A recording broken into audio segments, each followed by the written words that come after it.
Sir నమస్తే. So మొత్తానికైతే Telugu Desam party ప్రభంజనం సృష్టించింది. సో 110 నుంచి 120 అనుకున్నారు, కానీ 135 టీడీపీకి వచ్చాయి, 21 జనసేనకు వచ్చాయి. సో పరిస్థితి చూస్తుంటే ఏ విధంగా అనిపిస్తుంది? అసలు మీరు ఊహించగలిగారు? అసలు ఎంత మెజార్టీ ఇన్ని సీట్లు వస్తాయని అసలు కల్లో కూడా ఊహించలేదు. మేము కూడా 110, 120 సీట్ల వరకు ఎన్డీఏకి వస్తాయనుకున్నాం. 40 నుంచి 50 వరకు కూడా మన వైఎస్ఆర్సీపీకి వస్తాయనుకున్నాం. కానీ మీరు అర్థం చేసుకోవాలండి, ప్రజలు ఎంత విసిగి వేసారిపోయారో, జగన్మోహన్ రెడ్డి గారి ప్రభుత్వం మీద ప్రజలు ఎంత వ్యతిరేకంగా ఉన్నారన్నది ఈ ఆంధ్రప్రదేశ్లో ఉన్నటువంటి ప్రజలే కాకుండా రాజకీయ పార్టీలు కూడా ఊహించలేదు. ఈవెన్ జగన్మోహన్ రెడ్డి గారు కూడా 9వ తారీఖున ప్రమాణ స్వీకారం చేస్తానన్నారంటే ఆయనకి ఎంత నమ్మకం ఉంది, ఆ నమ్మకాన్ని ప్రజలు ఎంత వమ్ము చేశారో మీరు అర్థం చేసుకోవచ్చు. అంటే గత 5 సంవత్సరాల నుంచి ప్రజలు ఎంత ఇబ్బంది పడ్డారో, ఈ ప్రభుత్వాన్ని ఎప్పుడు మార్చాలి, ఎప్పుడు ఎలక్షన్స్ వస్తాయని ఎదురు చూశారు. అదే విధంగా పవన్ కళ్యాణ్ గారు ఎప్పుడో సభలో ఓటు చేయలేనివ్వనన్నప్పుడే ఆ జగన్మోహన్ రెడ్డి గారి ప్రభుత్వం పతనం ప్రారంభమైందని చెప్పి ఈ సందర్భంగా తెలియజేస్తాను. ఈ రోజు ఆంధ్రప్రదేశ్ లో ఒక పండగ వాతావరణం నెలకొంది. ఎందుకంటే మాది కోనసీమ పీగన్నవరం నియోజకవర్గం. మాకు జనసేన పార్టీ అభ్యర్థి గిడి సత్యనారాయణ గారు రమారామగా 35,000 ఓట్లు మెజార్టీతో ఎక్కారంటే మేము 15,000 వస్తున్నాం అనుకున్నామండి. మా అంచనాలు తలకిందులు చేస్తూ ప్రజలు 35,000 మెజార్టీతో మా గిడి సత్యనారాయణ గారిని గ్లాసు గుర్తుని ఎక్కించారంటే ప్రజల యొక్క విజ్ఞత ఎలా ఉందో, ఈ రాక్షస పాలన ఎలా బయటకు పంపించాలని ఎలా ఆలోచించారో మీరు అర్థం చేసుకోవాలి. రాబోయే రోజుల్లో ముఖ్యమంత్రి చంద్రబాబు నాయుడు గారు, పవన్ కళ్యాణ్ గారు వీరిద్దరూ అలాగే మోడీ గారి సాయంతో ఈ ఆంధ్రప్రదేశ్ ని సర్వతోముఖ అభివృద్ధిగా, మంచి అభివృద్ధిగా, ప్రజలకు కావాల్సిన మౌలిక సదుపాయాలన్నీ కూడా వాళ్ళందరూ చేసి ఎంతో అనుభవం వ్యక్తి, అటువంటి వ్యక్తి చేతుల్లో ఈ ఆంధ్రప్రదేశ్ పగ్గాలు ఈ ప్రజలందరూ పెట్టారు. కాబట్టి ఖచ్చితంగా ఈ ఆంధ్రప్రదేశ్ ప్రజలు రాబోయే రోజుల్లో మొన్నటి వరకు బయటికి వెళ్తే ప్రమాదం ఉండేది. ఈవేళ చంద్రబాబు నాయుడు గారికి ఓ తండ్రిలాగా ఈ రాష్ట్ర ప్రజలు అప్పగించారంటే మేమందరం కూడా గుండెల మీద చేసి హ్యాపీగా ఓడుకుంటాం. పిఠాపురం నియోజకవర్గంలో పవన్ కళ్యాణ్ ఓడించడానికి శతవిధాల ప్రయత్నం చేసింది వైసీపీ. మరి ఏంటి తట్టుకుని ఈ రోజు 70,000 మెజారిటీ పవన్ కళ్యాణ్కి ఎలా? పవన్ కళ్యాణ్ గారిని పిఠాపురంలో ఓడించడానికి వైసీపీలో ఉన్నటువంటి పెద్ద వ్యక్తులు కోట్లాది రూపాయలు ఖర్చు పెట్టి ఎట్టి పరిస్థితిలోనూ పవన్ కళ్యాణ్ గారిని అసెంబ్లీ గేట్ దాటనన్నారు. మా వరమ గారు చెప్పారు, పిఠాపురం మాజీ ఎమ్మెల్యే గారు, ఆయన గేట్ తన్నుకుంటూ వెళ్తా అన్నాడు. ఈవేళ వైసీపీ నాయకులు ఎవరైతే తప్పుడు మాటలు మాట్లాడి పవన్ కళ్యాణ్ గారిని అసెంబ్లీ గేటు దాటినామని చెప్పిన మంత్రులందరూ కూడా గేటు బయట ఉండిపోయారు.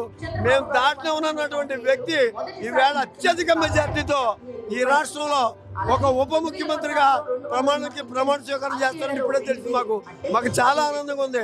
ఎవరైతే పవన్ కళ్యాణ్ గారిని రాకూడదు గేట్ దాటనున్న రోజా గారు కానీ, అంబటి గారు కానీ, అలాగే ప్రతి ఒక్కరూ కూడా మీ పరిస్థితి ఏంటో మీరు అర్థం చేసుకోవాలి. రోజా గారు మాట అన్నారు, గాడిదకి వచ్చినట్టు 50 ఏళ్ళు వచ్చాయి పవన్ కళ్యాణ్కి, జగన్మోహన్ రెడ్డి చిటికెన మీద ఎంట్రు కూడా పీకలేడు అన్నారు. జగన్మోహన్ రెడ్డి చిటికెన వేలు మీద ఎంటికి పీకలేమని రోజా గారు అన్నారు. అసలు ఆయన తల మీద జుట్టే లేకుండా పీకేహారు జనమంతారని చెప్పి రోజా గారికి హెచ్చరిస్తున్నాం. రోజా గారు, మీరు ఎప్పుడు మాట్లాడినా ఒక వ్యక్తి గురించి మాట్లాడినప్పుడు ఒళ్ళు దగ్గర పెట్టుకుని మాట్లాడాలి. ఏ వ్యక్తినైనా గౌరవించాలి. మాకు గౌరవిస్తే మేము మీకు గౌరవిస్తాం. పవన్ కళ్యాణ్ గారు నన్ను ఏం మాట్లాడారు, మనకు ప్రజల అధికారం ఇచ్చారు అంటే కక్ష సాధింపు కాదు, మంచి పరిపాలన అందించాలని చెప్పారు. పవన్ కళ్యాణ్ గారు చూసి ఎవరైతే పవన్ కళ్యాణ్ గారు మీరందరూ విమర్శించారో బుద్ధి తెచ్చుకోవాలని చెప్పి కోరుకుంటున్నారు. సో గుడివాడ నాని గారు కూడా నానా రకాలుగా మాట్లాడారు. 3 పెళ్లిల అంశం తీసుకొచ్చారు.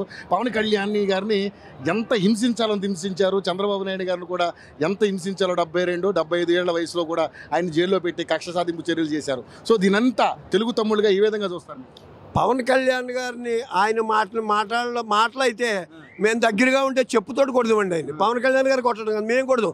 ఎందుకంటే ఎదుటి వ్యక్తిని గౌరవించి మాట్లాడాలి. ఒక 60-70 సంవత్సరాల వ్యక్తి, 40 సంవత్సరాల రాజకీయ చరిత్ర ఉన్నటువంటి వ్యక్తి చంద్రబాబు నాయుడు, మాజీ ముఖ్యమంత్రికి చంద్రబాబు నాయుడు గారిని 58 రోజులు రాజమండ్రి సెంట్రల్ జైల్లో పెట్టించారంటే కారణం లేకుండా, నిజంగా తప్పు చేస్తే మీరు ఎవరినైనా శిక్షించవచ్చు, తప్పు లేకుండా ఆయన్ని ఏ విధంగా శిక్షించారంటే ఈవేళ మీకు ఆంధ్రప్రదేశ్ ప్రజలు శిక్ష వేసింది. ఆ రోజున చంద్రబాబు నాయుడు గారిని మీరు రాజమండ్రి సెంట్రల్ జైల్లో పెట్టారు. మీకు మొత్తం శాశ్వతంగా రాజకీయ సన్యాసం, మీరు సన్యాసం చేసి రాజకీయ పతనం ప్రారంభమైంది. రాబోయే రోజుల్లో ఎప్పుడూ కూడా ఈ ఆంధ్రప్రదేశ్లో వైఎస్ఆర్సీపీ ప్రభుత్వం అనేది, వైఎస్ఆర్సీపీ ఎమ్మెల్యేలు కూడా సోదిలో కూడా కనపడరని ఈ సందర్భంగా హెచ్చరించారు. ఓకే, సో చాలామంది నాయకులు మాట్లాడారు, విపరీతంగా మాట్లాడారు. ఎందుకంటే అది అభివృద్ధి మీద కంటే కూడా వాళ్ళు ఎదుటి వాళ్ళని, అంటే ప్రతిపక్షంలో ఉన్న వాళ్ళు తిట్టడానికి ఎక్కువ సమయం కేటాయించారు. సో తెలుగు తమ్ముడుగా మీరందరూ, ఎందుకంటే పిఠాపురం గన్నవరం పి గన్నవరం నుంచి వచ్చారు కాబట్టి ఎలా ఫీల్ అవుతుంది? చాలా ఆనందం అండి. ఎందుకంటే ఎప్పుడూ కూడా ప్రభుత్వం వచ్చినప్పుడు అభివృద్ధి, సంక్షేమం దృష్టి పెట్టి మీరు ఒకవేళ ఏదైనా మీకు ఇబ్బంది ఉంటే ఎదుటి వ్యక్తులు విమర్శించవచ్చు, కానీ మీ స్థాయిని మించి, మీ వయసుని మించి ఆయన స్థాయి, పవన్ కళ్యాణ్ గారి స్థాయి ఏంటి, చంద్రబాబు నాయుడు గారి స్థాయి ఏంటి, వ్యక్తిగత విమర్శలు చేయటం అన్నది చాలా దారుణమైన విషయం. మీరు ఆ వ్యక్తిగత విమర్శలు చేయటం వల్లే ప్రజలందరూ కూడా మనసులో పెట్టుకుని ఈవేళ మీ నాశనానికి ప్రధాన కారణం. మేము నిజంగా ఈ రోజున ఎంత ఆనందంగా ఉన్నామంటే, ఇటు పవన్ కళ్యాణ్ గారు, చంద్రబాబు నాయుడు గారు, మోడీ గారి సారథ్యంలో ఈ ఆంధ్రప్రదేశ్ని సర్వతోముఖాభివృద్ధిగా ముందుకు తీసుకెళ్తారు. రామరాజు చూడొచ్చా? ఖచ్చితంగా రాజ్యం పోయింది అంటున్నారు. రాక్షస రాజ్యం పోయింది, రామరాజ్యం నిన్న నుంచే ప్రారంభమైంది. ఈ రోజు నుంచి ఆయన 2 సంతకాలు పెడుతున్నారు. ఆ సంతకాలతోటే రామరాజ్యం ఆంధ్రప్రదేశ్లో ప్రారంభమైందని ఈ సందర్భంగా తెలియదు. పి గన్నవరానికి రాజేష్ అనే క్యాండిడేట్ ఫస్ట్ పెట్టారు. సో ఎన్నో అనేక కారణాల వల్ల పోయేది. ఇప్పుడు ఏంటి ఆయన ఏ విధంగా ఉన్నారు? మీతో అందరితో బాగానే ఉన్నారా? రాజేష్ గారి మీద వ్యక్తిగతంగా ఇప్పుడు ప్రస్తుతానికి అయితే ఏమీ లేదండి. రాజేష్ మహాసేన అనేది మంచి వ్యక్తి, కానీ ఏంటంటే గతంలో ఆయన చేసినట్టు కొన్ని క్లిప్పింగ్స్ అవి కూడా పెట్టి నిజంగా కూడా ఆయన మాట్లాడిన మాటలో నిజంగా మేము చూస్తే చాలా బాధ కలిగింది. కానీ ఆయన దానికి క్షమార్పణ కూడా చెప్పారు, నేను జరిగింది పొరపాటు అని చెప్పారు. అయితే ఏంటంటే అక్కడ ప్రజలు ఏంటంటే గతంలో ఈ విధంగా మాట్లాడారు కదా, రాబోయే రోజుల్లో ఎలా ఉంటుంది అనేటువంటి అభిప్రాయం తప్ప ఆయన మీద వ్యక్తిగతంగా ఏ విధమైనటువంటి ద్వేషం కానీ ఆయన మీద ఇంకో రకమైన ఏమీ లేదని సందర్భంగా తెలియజేస్తుంది. మీరు చెప్పండి, ముఖ్యంగా చూస్తే మనకి ఈ ఏదైతే ఈ రాజధాని విషయంలో జరిగిన అంశం మీద ఎలా ఉండబోతుంది? మనకి ఇప్పుడు అమరావతి రాజధాని వచ్చే అవకాశం ఉందంటారా? ఖచ్చితంగా చెప్పేశారు కదా చంద్రబాబు నాయుడు గారు, అమరావతి రాజధాని అని చెప్పారు. మాకు చాలా సంతోషంగా ఉంది, చాలా హ్యాపీగా ఉంది. ఓకే, సో మొత్తం చూస్తుంటే మీకు అంటే ఇప్పుడు ఉన్నటువంటి ఈ చంద్రబాబు నాయుడు గారు ఏదైతే ఈ పవన్ కళ్యాణ్ కలయిక ఏ విధంగా ఉండబోతుంది? హ్యాపీ, చాలా సంతోషంగా ఉందండి. ఇది 10 సంవత్సరాలు కలయిక ఉండాలని చెప్పేసి మేము మనస్ఫూర్తిగా కోరుకుంటున్నాం. 10 సంవత్సరాలు కానీ 20 సంవత్సరాలు కానీ